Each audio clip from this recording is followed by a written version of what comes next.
Hello, listeners. How you doing? Today is Thursday. Very, very special day. Well, you're listening to it on a Thursday. I'm recording this on a Tuesday because understand I probably would not have time to record this episode. But why is this episode so special? Because this episode is my birthday episode. That's right. Today, as you're listening to it, 10 o'clock in the morning, today is my birthday. That's right. The old man now turns 47, 3 years from 50. And I say I look pretty good except for the white beard. And see, the thing with me is that I know a lot of people are like, why don't you dye your beard? I don't want to dye my beard. I want people to see my age to a certain extent. Because I lived on this earth for 47 years. Seen a lot, done a lot, been a lot of places, got more places to go. But let's just make this clear that I don't want to fake shit. See, I'm a real dude. See, I laugh at the guys that sit there and they put the little, you know, paint on their face, cover up, their gray or what have you. And we know your ass is old. We know you got gray. Wear it. Now keep mine trimmed up. Best I know, I cut my own hair. I don't go to a barber. My wife says you need to take your ass to a barber. Mm, Maybe I'll start doing that. I just like cutting my own shit. I don't know. Just used to it. But I've been on this earth 47 years. So, welcome to the Smokers Lounge. This is actually this is a regular episode, but it's special. And welcome to this, like I said again, welcome to the Smokers Lounge here on Anchor, perfect app for anyone trying to start their own podcasting career. All you gotta do is download the Anchor app or go to anchor.fm, get a profile, start podcast today. I'm your host and the birthday boy, Kevin Nall, the Southern Champ, aka the Porn Rap Star. Y'all know what it is. Find all my links with one link, allmylinks.com/porn rap star. Also, let me tell you about 3 sponsors that we do have and been with us for a nice long minute.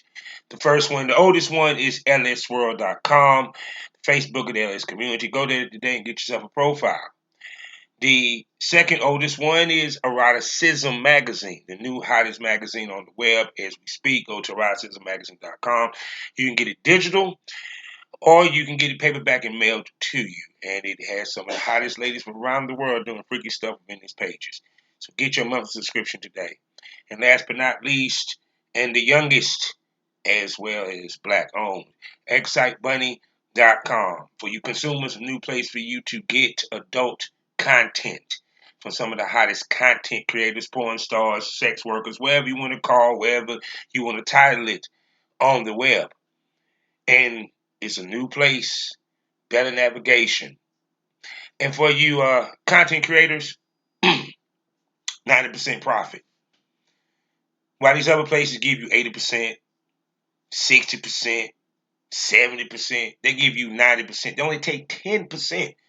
That's better than fucking OnlyFans. Be a part of the new wave. Be a part of the new heat. Excitebunny.com. Whether you're a consumer, whether you're a content creator, get yourself a profile today. And proud member of the GW District Black Podcasting Network. I'm talking about going on almost 2 years. You can listen to multiple hot black podcasts giving you the black experience. And while you're there, get some shopping done. You have the opportunity to buy products from over 500 black-owned retailers and shops. So go to Shop GW District. Also check me out on SkyhawkAfterDarkTV.com and also on the BGP app, which you can download on your phone or even listen to their radio station, SGP Radio, which they have so many different radio stations, but you can find me on the radio, on SGP Radio, actually. And you can listen to it on your desktop, on your phone, or your laptop, or what have you. Download the app, or just Google BGP app. So, this is my birthday. And I said I want to do an episode with just me. And I honestly don't know what the fuck I'm going to talk about. So I know y'all listening like, oh, Lord. But if you've been listening to me, you know I come up with shit. And I've been doing this podcasting thing now going over a year and a half. I've interviewed podcasters, movie directors, everybody from the spectrum of the sex work business. I have interviewed influencers, all that. And coming from a place where I didn't like talking to people, I ended up actually love talking to people. I love hearing their stories. I love hearing how they got into business, their thought process, and their business ethics, and the whole nine. And also to know that I actually inspire people to do podcasts. Never thought that I inspire anyone to do anything. You know, new podcasts have been added to the family. Shouts out to my man Dallas Stokes, one of the realest niggas I ever met in this industry. And me, him, and Princess Havoc is going to be doing his podcast. He is now part of the Smoke This Over family of podcasts. Yeah. And it's crazy because I always talk about this. I never thought, well, one, I never thought I'd be doing podcasting.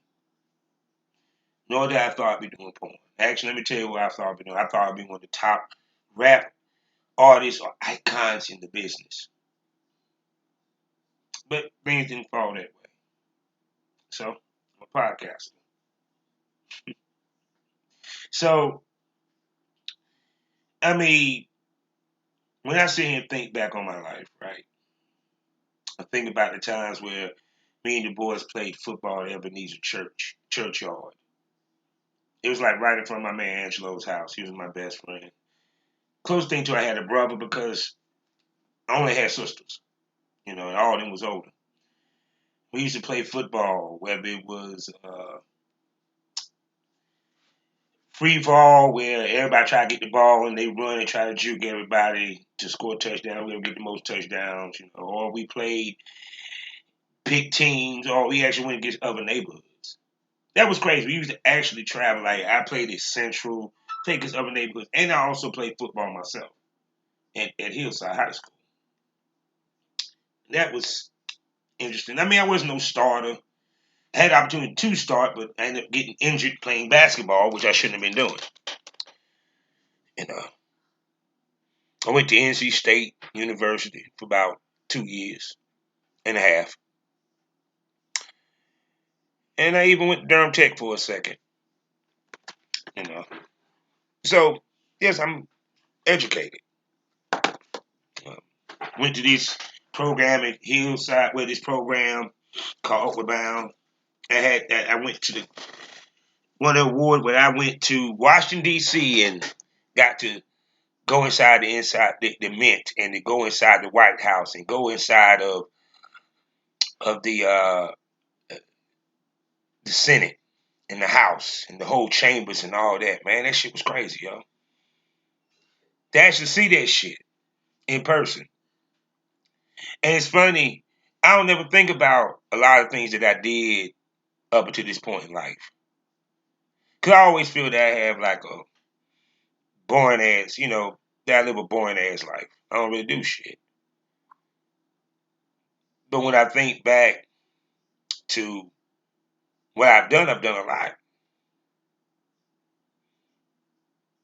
I was part of a rap group that was mentioned in the source. And and me myself was mentioned in Down South magazine. These were two nationally distributed hip hop magazines. I've opened up for top artists. I've thrown shows. I miss music. I mean, I still do it, don't get it twisted. And what I miss is actually performing. It's not even recording, it's the performing I miss. Getting on stage, seeing people vibe to my shit, and they loving it. Crowd control. I'll be like, you enjoy yourself? Are you entertained? And you hear them say, yeah.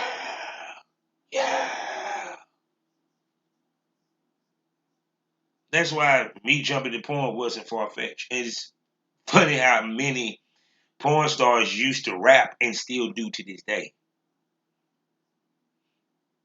I miss performing. And see, my thought process, it was nothing personal against anybody else.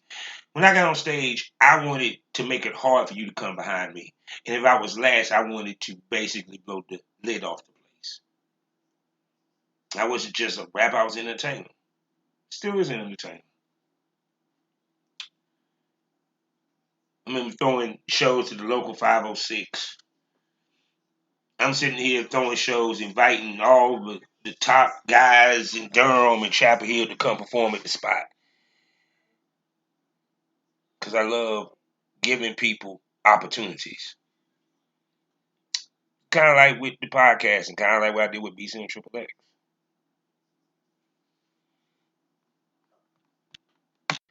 See, the whole reason why, well, the way the game was set up was a producer that was mid level.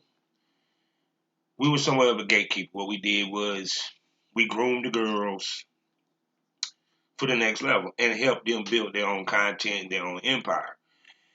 Now, granted, like we always talk about, and I always said the girls back then, they really wasn't worried too tough about doing content. They just wanted to get paid. That what this was about, just to get paid up front. Very few girls. And actually, it was the BBWs who wanted to do content, which explains why I have a lot of BBW content, which I told people it's not by design. I mean, don't get twisted. I love me BBWs. My wife's a BBW.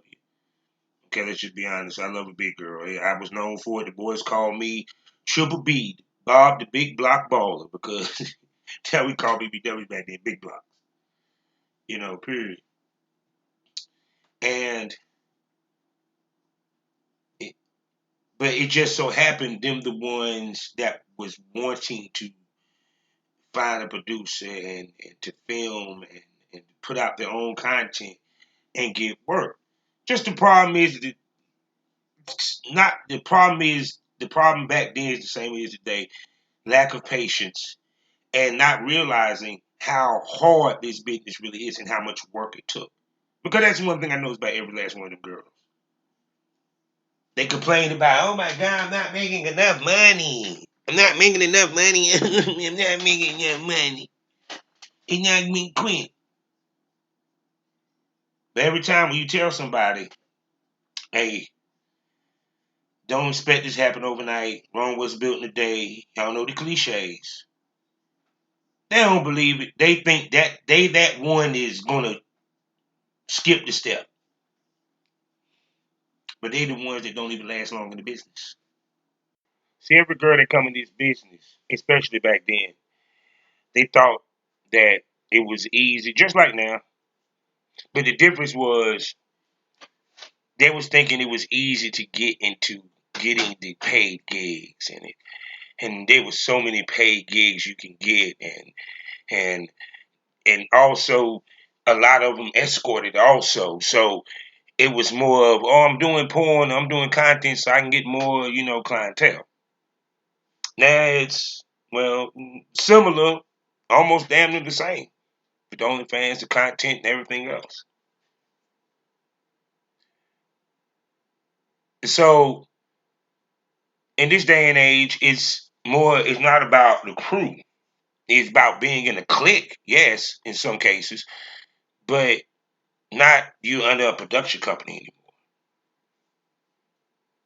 Those days are long past.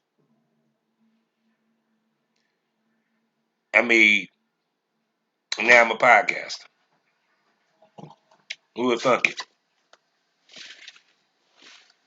I done switched 3 careers in my lifetime, and actually technically still doing all three simultaneously. But what's funny is with the podcasting, I actually built a network. Something that I wanted to do with BC and Triple X. I wanted to have girls underneath me. I wanted to be able to throw parties and events and all that good stuff. I probably would have done the content house if I had enough girls and attract many of the top male talents to come down. But yeah, the the hard part about when you deal with women, especially in this business, especially if you're a producer and you're a male talent, is them believing in the process and them not getting in their feelings. And see, that's the other thing. A lot of people don't believe in the process.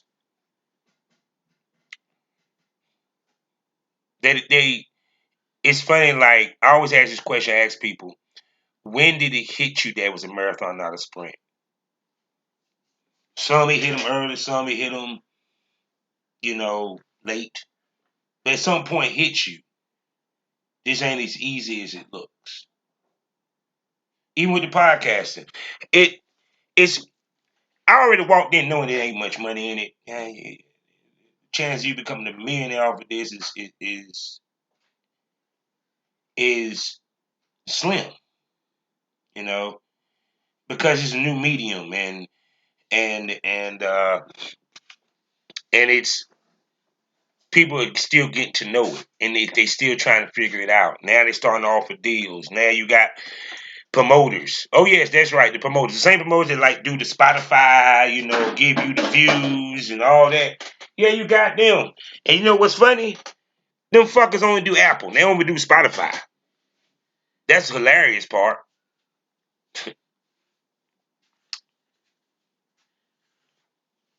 But what makes it hard is if you're doing interviews, you still have to depend on people having time. Now, what's funny is I didn't talk to more female. I didn't talk to the same amount of females that I probably didn't had sex with in my career. I sat there and sat back and I said, damn, I did 200 interviews. Well, actually, no, I ain't gonna say 200. Well, I might be at 200. No, not 200. Not quite at 200. Then again, I might have done 200 because when I think about it, yeah, it's very possible. But I've done a lot of episodes, a lot of uh, interviews, and talking to people. And I dare say I enjoying my time with this podcasting space. I'm even enjoying talking to other podcasters and connecting with them. You know, yeah. Happy birthday to me. Happy birthday to me. Happy birthday to me. 47 years old. Remember the days when my mama used to make me a birthday cake. And damn. When you get grown, you don't get birthday cakes too often, if any. I remember birthday parties. Now, when you're grown, you don't get birthday parties like that. Unless you run out the club for your damn self. And birthday get togethers and stuff of that nature. That's the thing about getting old. You ain't young no more. You're more mature. Life is different. More responsibilities. More things to on your plate. From bills to kids to your career. Everything. But the one thing I can say is that I don't have too many regrets, if very few regrets in my 47 years so far. There are things I might would have done differently, possibly, but for the whole part, nah. I think everything happened the reason that it happened and the path that it went. So, well, now since it's my birthday, and I was thinking about some things, a few things here and there. Mr. DeSantos, governor of Florida. Boy, Florida has been on a complete roll. Banning abortion, can't say gay, probably no telling what the hell else. Ain't it just funny how the Republican Party is the conservative party. I always say this, I say as much as people want to claim we're progressive, we become progressive. No, y'all are conservative as fuck. See, think about it. Why is it that they had such an issue with a black woman, Miss Brown, becoming the Supreme Court justice? Why they don't want race theory? Because if you notice, it's really the Christian slash Republican conservative thought tank that's like that. The reason why, because we're so beholden to these religious ideas that technically was not in the world before Christianity, and not even the true meaning of Christianity. I always say that we have a God left a message here, and our asses just were too dumb to see it, and we fucked it up. You know, when you think about it, imagine some of the libraries that got burnt down in ancient days, that and the knowledge that was lost. Then the Holy Roman Empire comes, and then guess what? Now, if you're not Christian, you're a savage. You're not Christian, you're evil, and we should kill you. So these are the ideas that first started with Christianity, now and manifested into the government. Because much they keep saying we must separate church from state. No, they're both in the same. They're both in the same, actually. Because who do you think the Republicans get majority of their donations from? These churches, these church sects. Hold on. Even QAnon's thought process, their shit based on religious shit. And probably majority of them would sit there and tell you, yeah, we wanted to see Christians.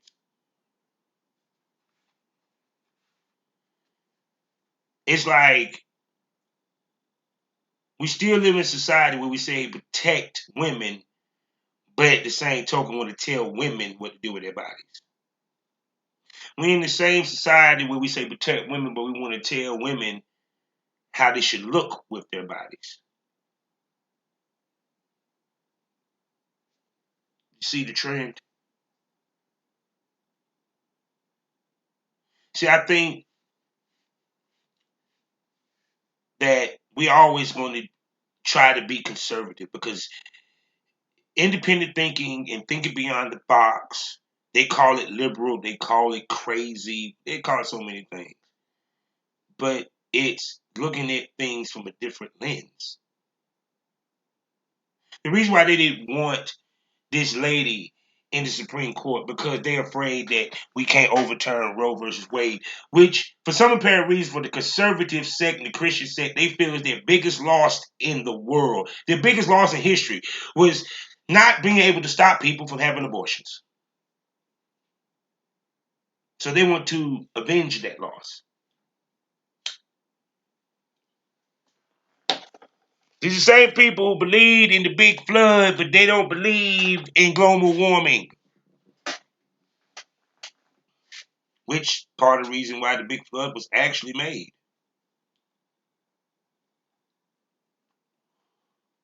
Same people that don't believe in aliens to a certain extent believe that a higher being created us.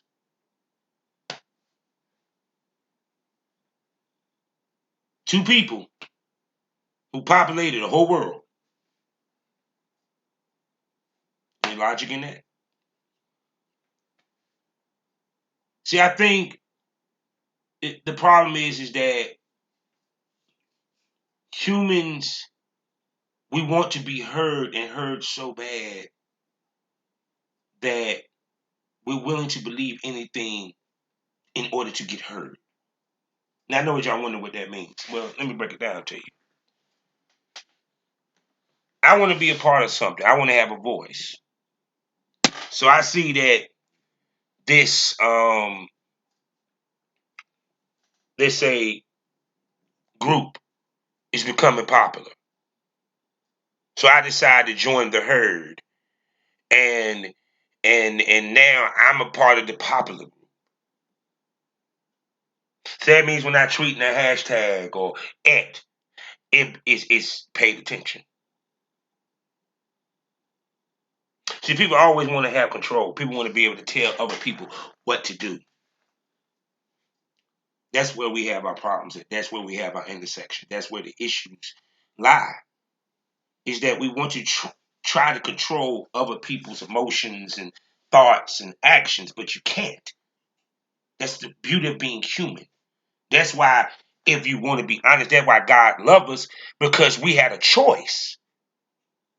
The angels didn't have a choice. They were angels. They had to do what they did. We have a choice. And he loves us either way. But I'm not a Christian, though. Let's make that clear. I do not agree with a lot of the shit that's in the Christian faith. But I done had that conversation before.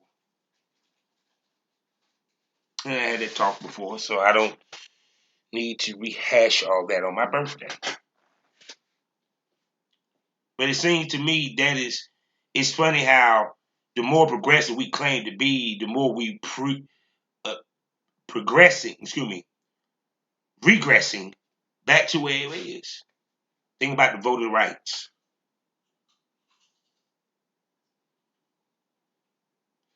Look how black men are right now being emasculated on national TV.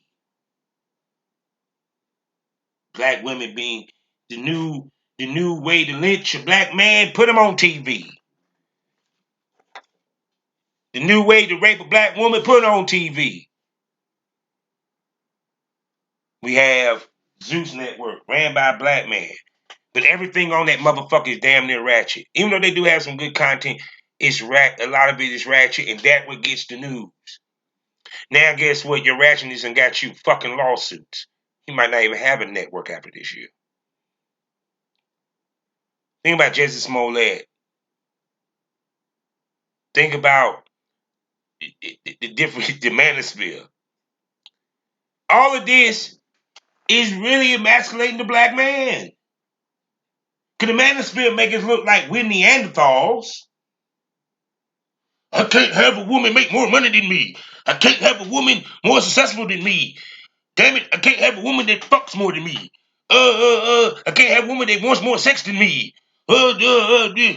Successful woman, she can never ever get married or have kids or have a family.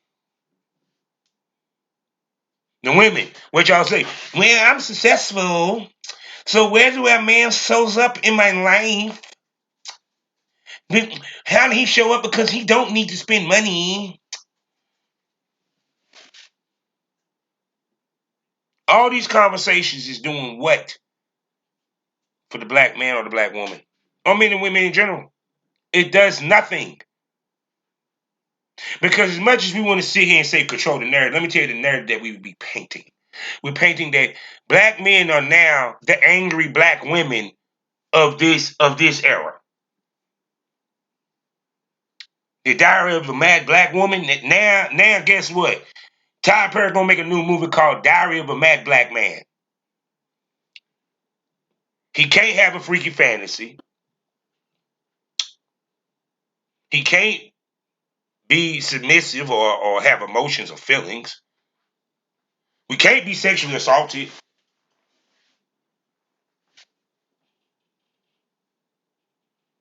We can't. We don't have a safe space, as everyone say. Where's the man's safe space? And the barbershop is not a safe space because guess what? A man who is independent, he can't have a conversation with his barber saying, "Oh yeah, last night, my wife put on a strap on and man, she got them with the town on my ass." You wanna know why? Because his biggest fear is that barber will think that he's gay. When technically his wife, baby, just basically gave him a more intense prostate exam than his doctor would have. No, black men don't have a safe space at all. Look what happened to Mano. Mano backtracked a fantasy that he had. His fantasy. Well, how is it that he can get dominated by a white woman and he can't get dominated by a black woman? They asked him where's a fantasy that he has. Oh, and by the way, it can't be race play. And I had this conversation on another podcast. It cannot be race play if they're both the same race.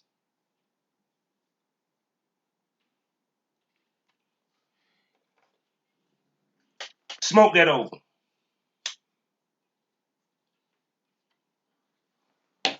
Part of race play is to say derogatory shit about the person that you're fucking or you being fucked by. Okay.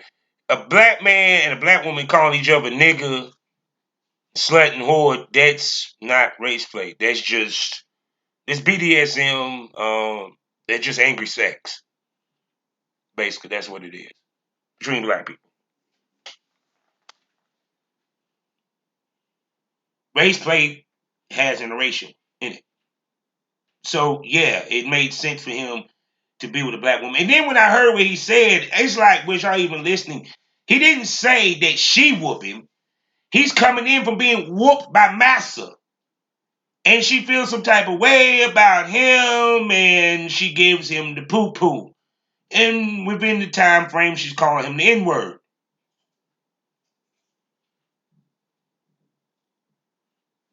Okay, what's wrong with that?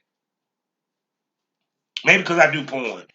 Maybe because even before I did porn, I was a little fucking more open-minded than some of you sons of bitches that are so fucking sensitive nowadays.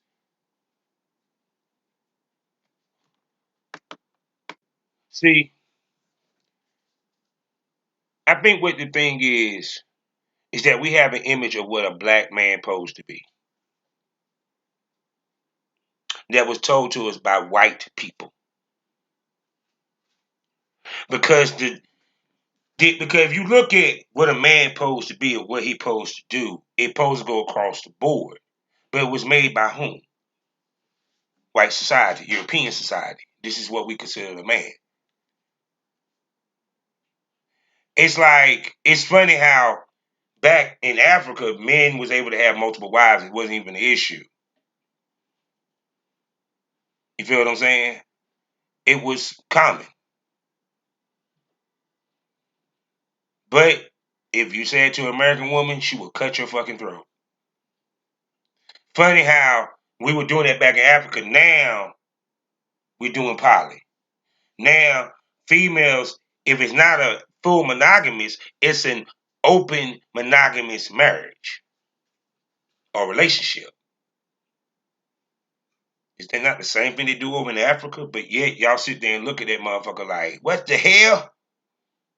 That's some bullshit. Ain't no fucking way.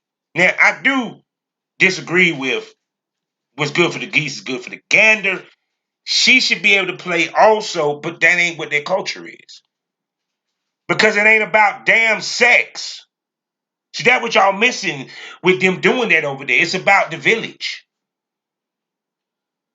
No different than the bull, that one bull that breeds with all them cows.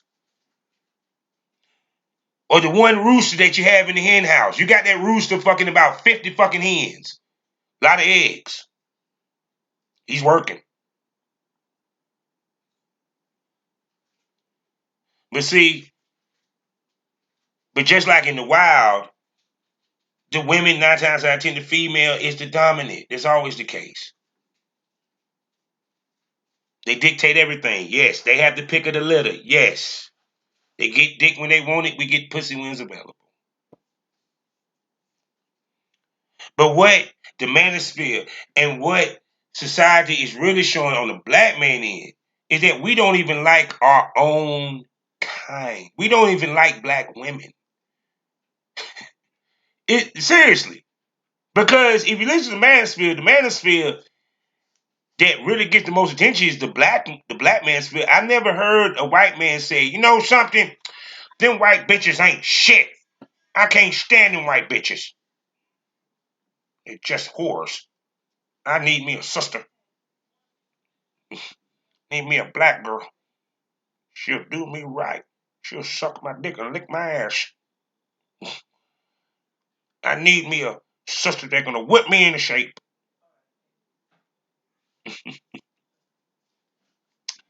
Yeah. Which is funny because when you have the King of Spades, the Queen of Spades, y'all have an issue with that term. But I don't feel like discussing that today. See, the manosphere makes it seem like all black men do not like black women. That all black men is gonna jump and date a white woman. Which to me, if a man choose to date a white woman, that's fine. Me myself, if I wasn't with my wife teacher, I might have would end up with a white woman. Who knows? I might would end up with an Asian. I might would end up with a Hispanic. The point is it not to be with someone that's gonna make you happy?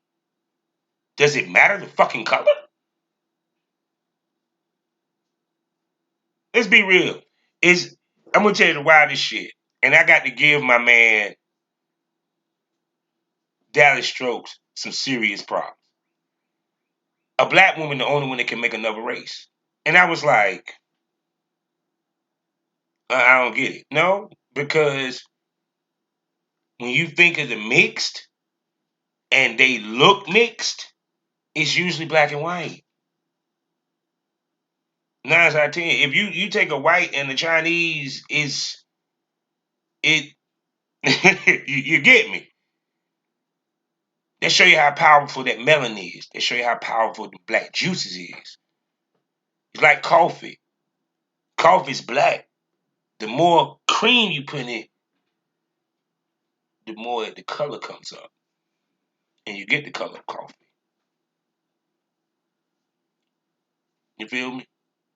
I just can't drink coffee black. I'm sorry, that's the nastiest tasting shit in the world. But I applaud anybody that do that shit. More power to you. But yeah, that what it seems. That's how they act.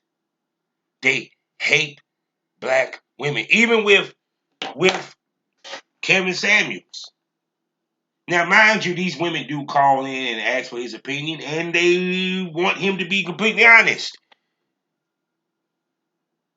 But the way he comes off and the way and the clips and all that, he might be saying some good shit.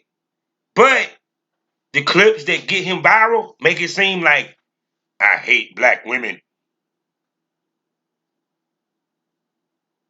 Why the way you think they came up with the high value man, aka the rich nigga, to make men feel good that they can still compete and roll with women who are right now doing more than just being in the household. They're running companies. They're bringing home the bread. They're bringing home the bread and the bacon, and damn near in some cases cooking it too. But see, those are lame ass niggas. Those niggas, they're lame as fuck because when you're with a woman and y'all together, y'all are one. So what's hers is yours. What's yours is hers. Oh, I get it. I get it. Hers a little bit more than yours. Then that should inspire you to build your shit up so you can be equal or better. It's not competition. It's I want to meet my woman halfway. I want to help my woman out. Not, oh God, man, she make more money than me. But she's spending the money on you. She with you. Y'all making black men seem so sensitive. Y'all make black men seem so weak. But yet y'all claim to be alphas. I grew up black exploitation. I grew up with the Cosbys. I grew up with Martin. All these guys knew how to treat their woman, love their woman, and respect their woman. Oh, and by the way, do I need to remind you, y'all love Martin so much, you do realize Gina made more money than Martin. Let's make this clear. Claire made more money than Cliff. Claire's a fucking lawyer. He's a baby doctor. Look at the salaries. I ain't hear y'all sit here, but yeah, but all y'all motherfuckers damn sure wanted you some Claire, didn't you?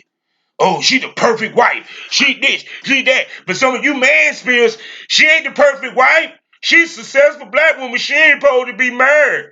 She's a lawyer black woman. She ain't supposed to have a doctor husband. I want y'all to think about it. See, people didn't even think about that for a second. Wait a second. Yeah. Could they make more money? Do I need to go further in this?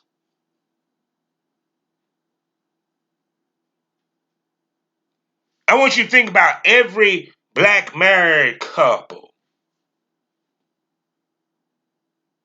The woman 9 times out of 10 made more money than the man.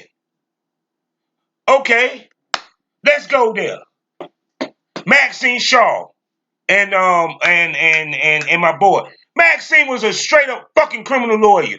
Who and Kyle Barker, what the fuck was he? Who made more money? I'm just giving y'all an example. These are shows that y'all watch back in the goddamn 90s. These same motherfuckers that doing this manosphere shit, they want to sit here and scream, oh, a woman that's successful can't find a man. But I just named off 3 motherfuckers that were successful, make more money than they goddamn man, and that motherfucker was there. Scooter with Queen Latifah character. Queen Latifah made more money. Oh, I'm just saying. I'm just saying. I'm just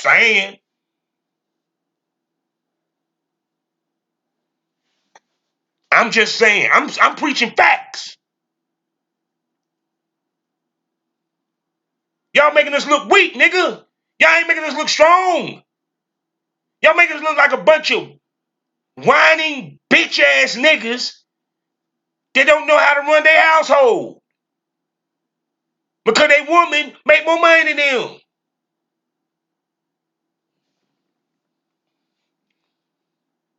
Let me tell you, when I dated somebody that made more money than me, guess what? Yeah, she made more money. We gonna put that good money to use. Along with my money, we gonna get a house. We gonna get a car. We gonna get some clothes. Shit, hell, I done had a damn girlfriend pay for me and the boys motherfucking goddamn CDs out this motherfucker. What the fuck? What the fuck, dude? See, the problem is y'all don't know. Let me tell you what the problem with the manosphere. They don't know how to handle a strong woman. It doesn't matter if she's white. You just had a dude who sat here and did all these tweets screaming, I can't stand black women. He's a Nigerian. He got the boyfriend that got killed by the white OnlyFans girl. Oh, I can't understand. I feel bad for him, and I hate he got killed, and I wish they, if she did do it, and whatever, she gets justice deserved. But let's think about this for a minute. He sat here and trashed black women, say he can't stand it, but guess what ends up killing him? A white woman. Not saying that it was bad that he was dating a white woman. No, I'm not saying that. But you sit here and you trash black women, people from your side of the fence, and then you end up dating a white woman and you had more drama and issues with her than you had probably with any black girl you probably dated. And you're not here anymore. God bless you. Thoughts and prayers. This is what I'm talking about. You just had a dude that's a manosphere. He just sat here and shot people in New York. He loved Kevin Samuels. He said Kevin Samuels the best thing to ever walk this earth. The manosphere, Uncle Ruckus. And then, of course, I hear about Cynthia G, but trust me, she is no way even close to as bad as some of these motherfuckers that got platforms and podcasts. She said, man, we got to control the narrative, and black men, we need to do this, and black men are doing that, and you got Dr. Umar. Brothers, donations, donations, donations. You can't date the white woman. You have to uplift your black women. Please send donations for this school that my ass has been trying to build for damn near 5 years, and there ain't no school. I could have damn made a shack with the money that y'all gave me. I could have bought a whole mansion out this motherfucker, made the school with the money y'all sent me. Donations. Have y'all not noticed a thing with some of these motherfuckers? Some of these motherfuckers either don't date black women, or you think that they're gay, or you have a question about their manhood. They've been divorced, or they're single. And y'all dudes, oh, and like I said again, the loudness, I'm saying it in different ways, but the loudness of the few drowns out the truth of the many. Not all black men are like that. Majority of black men is not even close to that.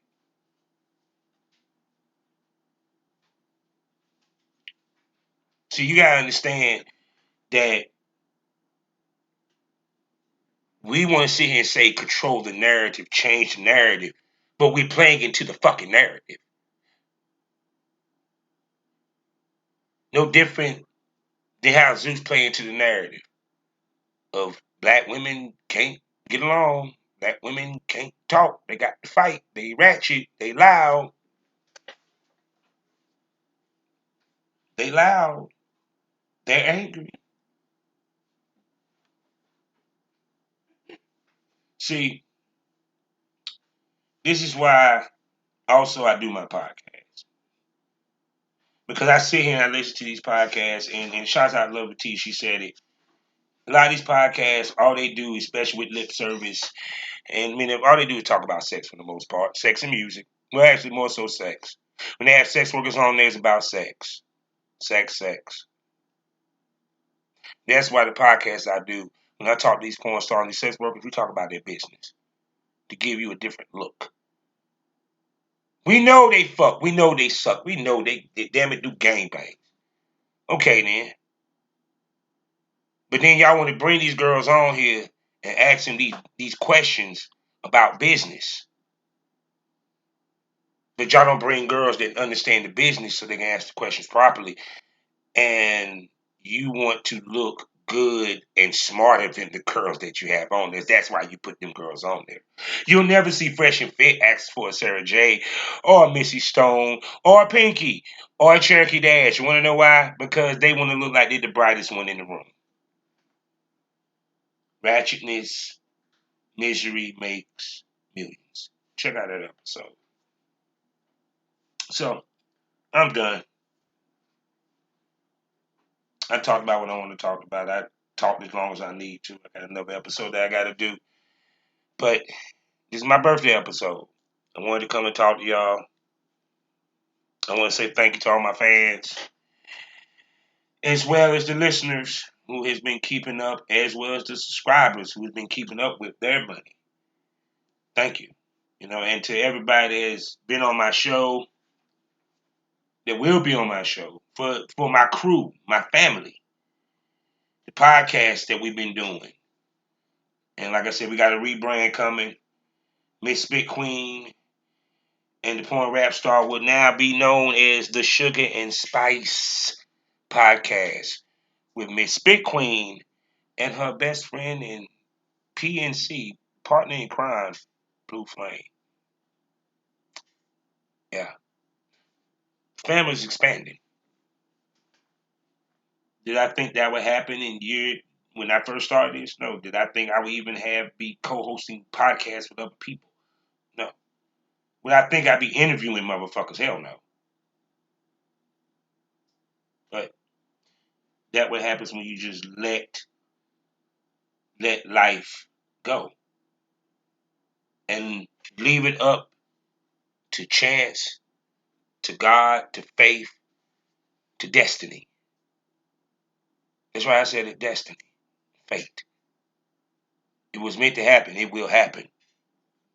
And when it does happen, go with it. And that's what I've been doing. And look where I'm at.